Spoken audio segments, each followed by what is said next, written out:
नाज़रीन, सिंध जो वॾो वज़ीर मुराद अली शाह सेवण में मीडिया सां ॻाल्हि ॿोल करे रहियो आहे। उन टैबलेट्स के अंदर प्रॉब्लम्स हैं। सबसे पहले तो उनकी जो एरिया है वो सही डिमार्केट नहीं की गई, ज़्यादा डिटेल में नहीं जाता।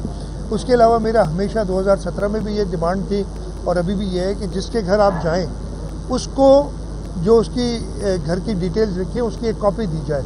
वो पहले तो हार्ड कॉपी थी, कार्बन कॉपी हमने कहा था, इस दफ़े वो डिजिटल है सारा, तो थ्रू फ़ोन SMS के ज़रिए उसको लॉगिन इनपुट दे के और लॉगिन और पासवर्ड दे के वो वेबसाइट से चेक कर सके या किसी और से चेक करा सके। इसलिए मुझे पता है कि लिटरेसी का इशू है, लेकिन मेरा ख्याल है इस वक्त पूरे पाकिस्तान के तकरीबन हर गांव में नहीं तो हर देह में और हर यूनियन काउंसिल में इतने पढ़े लिखे नौजवान मौजूद हैं जो कि वेब को फ़ोन अपने स्मार्टफोन से चेक करके बता सके। इसके अलावा हमने कहा था कि इस डेटा को दिया जाए assistant commissioners, deputy commissioners, commissioner और चीफ सेक्रेटरी को, ताकि अगर किसी को शिकायत हो तो वो उसका अजाला कर सके। इस वक्त वो अजाला करने का कोई तरीक़ाकार नहीं है। और आखिरी चीज़